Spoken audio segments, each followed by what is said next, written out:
तो हेलो दोस्तों, मैं संतोष कुमार यादव एक बार फिर अपने यूट्यूब चैनल में आपका हार्दिक स्वागत करता हूं। तो भारत और साउथ अफ्रीका के बीच पहला ओडीआई मुकाबला नगलू में खेला गया। बारिश की वजह से थोड़ा मुकाबले में डिले हुआ। 40 ओवर का मुकाबला हुआ। शिखर धवन ने टॉस जीता, बॉलिंग का डिसीजन किया। साउथ अफ्रीका की पहले बैटिंग आई। इंडिया की तरफ से ऋतुराज और रवि बिश्नोई का डेब्यू कराया गया। हो सकता है राहुल त्रिपाठी का भी डेब्यू कराया जा सकता था। वैसे रजत पाटीदार आपके पास मिडल ऑर्डर में अच्छे बैट्समैन थे, लेकिन ये जो ओपनर यानी ऋतुराज की जो बात होती है आईपीएल से, अगर आप देखें सीएसके की तरफ से एक ब्रांड बने, उसके बाद इंडियन टीम आए और आईपीएल के बाद 5-6 मुकाबले भारत के लिए टी20 में ओपनिंग करते हुए हमने उनको खेलते देखे हैं। अगर आप देखें इस साल का आईपीएल हो या फिर आईपीएल के बाद जो उनको मौके मिले, इन्होंने एवरेज रहे हैं, बहुत ज़्यादा अच्छा नहीं किया। लेकिन साउथ अफ्रीका के खिलाफ आपके पास अदर भी ऑप्शन हो सकते थे जिनसे आप डेब्यू करा सकते थे। आपके पास राहुल त्रिपाठी अवेलेबल हैं, आप उनको आयरलैंड ले गए, उसके बाद अगर आप देखें आप उनको जिम्बाब्वे ले गए। आप एक बॉक्स की तरफ उनको आप ले जा रहे हैं और एक बॉक्स की तरफ आप उनको इंडिया दोबारा वापस ला रहे हैं। यानी आप चुन तो रहे हैं लेकिन आप उनके बारे में सोच नहीं रहे हैं, खासकर तब जब बीबीएस लक्षण इसी अगर बात करें तो साउथ अफ्रीका के खिलाफ जो ओडीआई सीरीज है उसमें हेड कोच की जिम्मेदारी निभा रहे हैं। और आपको पता है सनराइजर हैदराबाद से इस साल आईपीएल में अगर आप देखें जिस तरह की उस तरह उन्होंने इनिंग खेल के दिखाई है। और हैदराबाद की अगर बात करें तो फिर वो कोच भी हैं। तो ऐसे में बड़ा इंपॉर्टेंट होता था कि क्या बीबीएस लक्ष्मण और राहुल त्रिपाठी का वो बॉन्ड बनता, उनका डेब्यू होता। और आपके पास बात करें तो रजत पाटीदार के साथ साथ बात करें तो मुकेश कुमार भी अवेलेबल थे और दीपक चहर को इस मुकाबले में नहीं खिलाया गया। क्या दीपक को कोई दिक्कत है या फिर दीपक को आराम दिया गया? और जो राहुल द्रविड़ की प्रेस रिलीज आई उसमें साफ से कहा गया है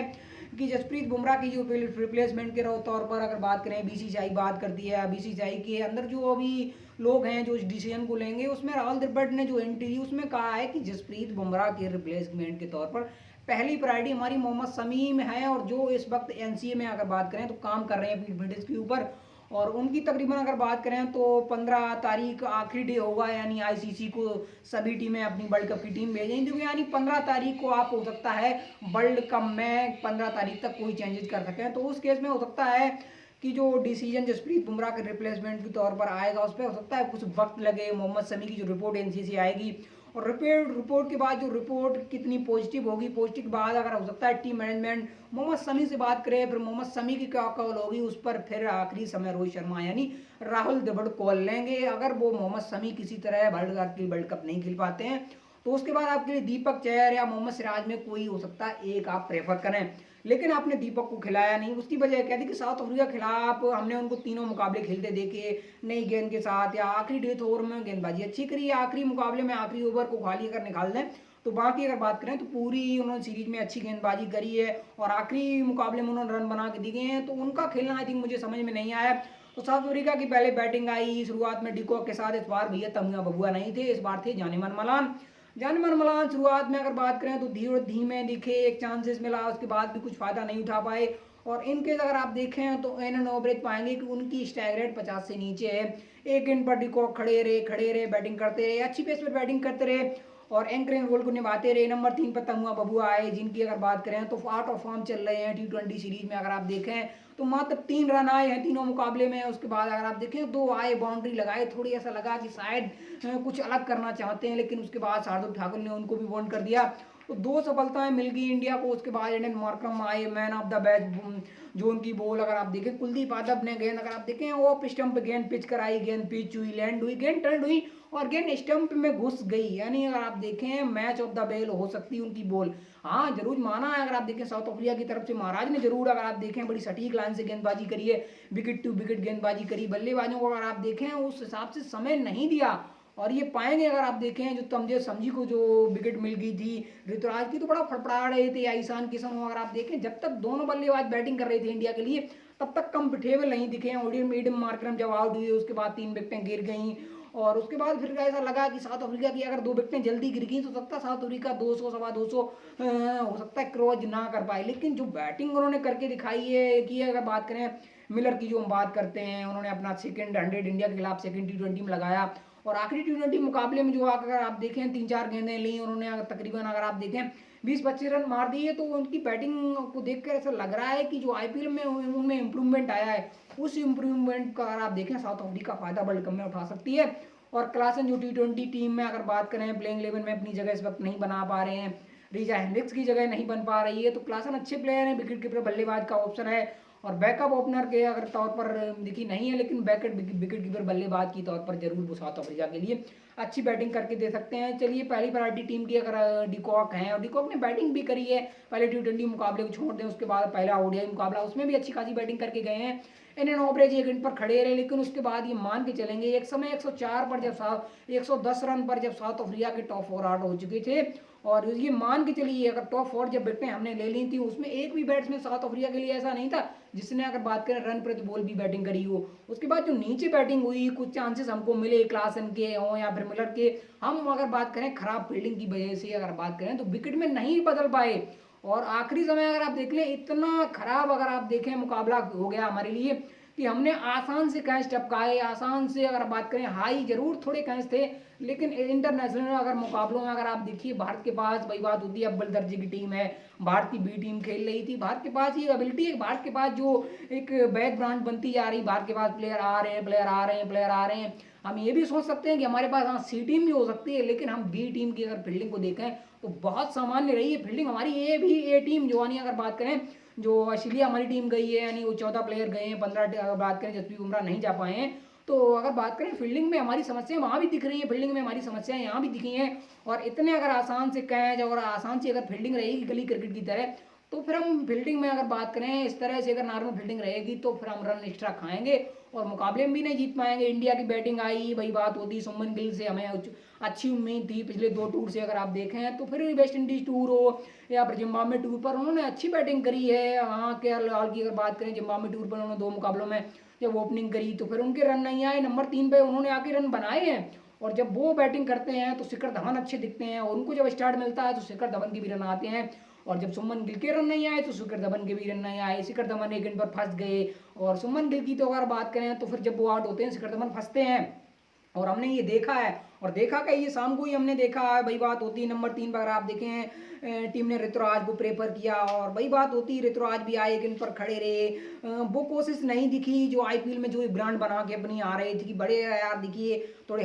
बात करें हल्के हल्के स्लाइसिस बॉडी के प्लेयर हैं, लेकिन अच्छी स्ट्राइक से बैटिंग कर सकते हैं, लेकिन अपने आप के अपने कद को थोड़ा थोड़ा अगर बात करें डोमिनेट नहीं कर पाए हैं। और जिस तरह फंस के वो खेले, और एक समय सुमन गिल आउट हुए उसके बाद अगर आप देखें तो 4 ओवर हम मिडिल खेल गए, कोई रन ही नहीं बना। आपने अगर आप देखें विकेट फेंक दी और आपकी टॉप 2 विकेटें गिर गई। सुमन गिल की अगर आप देखें वही बात होती, सुमन गिल रन बनाएंगे तो शिखर धवन रन बनाएंगे, और शिखर धवन रन नहीं बनाएंगे तो बात क्या करेंगे कि बात वही बात होती है। आपके लिए पूरा नया मिडल ऑर्डर था, क्योंकि नंबर 3 पर से आपने श्रेयस अय्यर से बैटिंग कराते तो अच्छा आई थिंक होता, क्योंकि आप देखें ऋतुराज का डेब्यू कराना, डेब्यू के बाद नंबर 3 पर बैटिंग कराना, और नंबर 4 के प्लेयर ईशान किशन नहीं है, उनसे आप हो सकता है या तो ये जो ओपनर उतर जाए, हो सकता है ज़्यादा अगर उनको नीचे खींचना चाहते हैं तो फिर उनसे नंबर 3 खींच सकते हैं, उसके बाद आप हो सकता है उनसे फिनिश कराएं। लेकिन वही बात होती है एक उनकी क्वालिटी जो बनी है वो नंबर 3 या ये जो ओपनर ही टीम इंडिया के लिए बनी है IPL में जो उन्होंने करके दिखाया है, तो उनसे आपने नंबर 4 बैटिंग करा ली ऋतुराज, और फिर जरूर ऋतुराज और ईशान किशन ने आपके लिए समय लिया,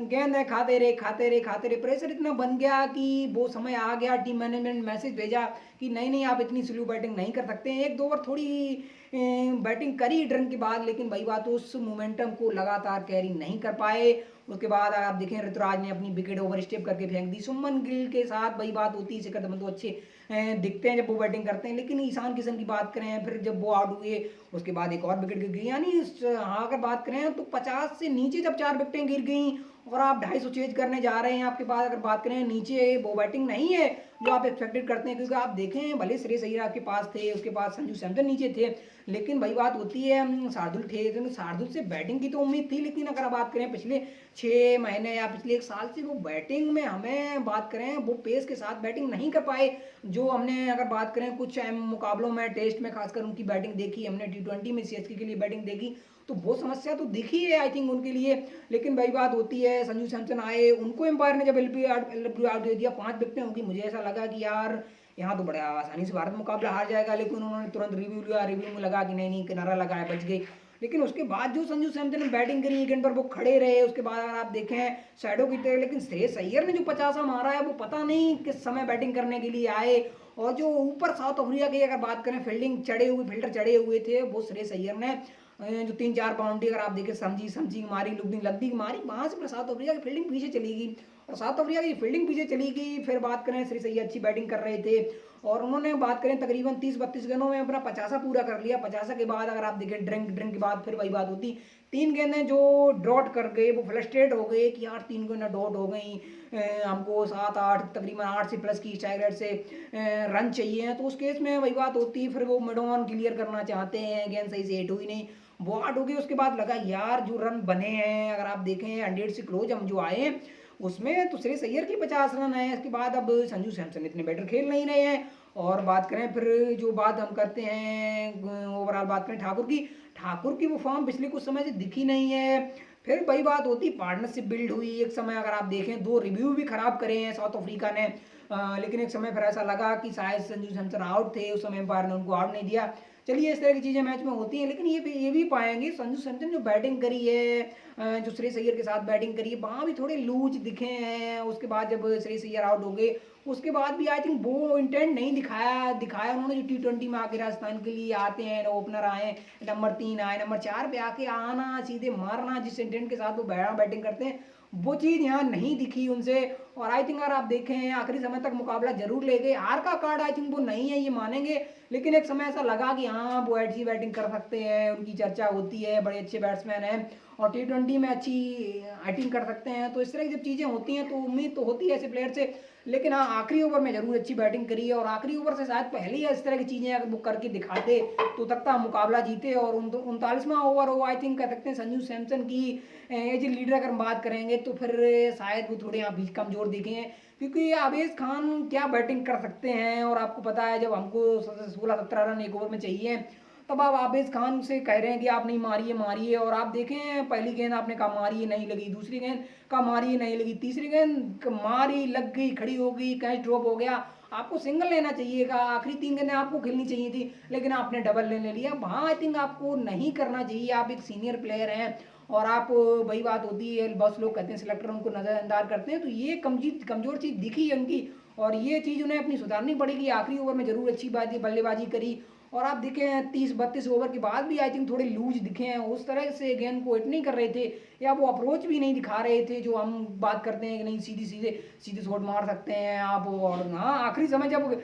ठाकुर आउट हुए तो उस समय जरूर हमें ऐसा लगा कि हाँ वो बहुत ज़्यादा कोशिश करते दिखे हैं। और रवादा के जब जिस समय वो आउट हुए उस समय आखिरी ओवर में 2 जो लगातार चौके मारे, उससे अगर आप देखें मुकाबले में बने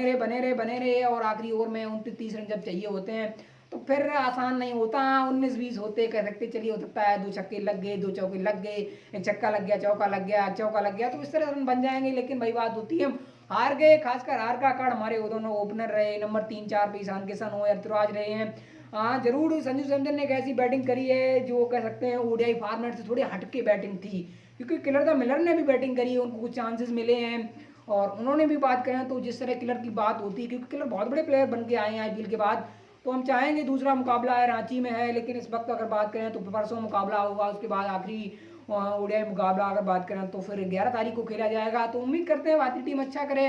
क्या सीरीज जीत पाएंगे, मुझे तो लगता है शायद थोड़ी दिक्कत हो सकती है, क्योंकि आप देखें आपके ओपनर बहुत कुछ डिफेंड करेंगे, लेकिन हाँ ये चीज़ मानेंगे कि साउथ अफ्रीका के सीनियर टीम के सामने जो गेंदबाजी उनकी है, महाराज ने जो गेंदबाजी करी है, मेरा मानना है कि महाराज के कई ओवर मिडन गए हैं। और एक समय जो आप देखें सुमन गिल आउट हुए, उसके बाद शिखर धवन जो आउट हुए, जो बीच के 4 ओवर रहे हैं 4 पॉइंट कुछ, अगर आप देखें 24-25 गेंदें जो डाट हुई हैं, हार का एक वो भी मैन काट रहा है। हो सकता है सुमन गिल के साथ या जो बात करें ऋतुराज हो या ईशान किशन थोड़ा धीमा खेलें, वो भी चल जाता, लेकिन जो 4 ओवर आपने मिडन कर दी, वहाँ से ज़्यादा प्रेशर क्रिएट हो गया और उसके बाद आई थिंक सब कुछ अच्छा हुआ, हमने रन भी बनाए 250 के जाके, तकरीबन हमारे मुकाबला आसानी से नहीं आ रहे हैं, साउथ अफ्रीका भी दांत खट्टे हो गए, ये मान के चलिए आप।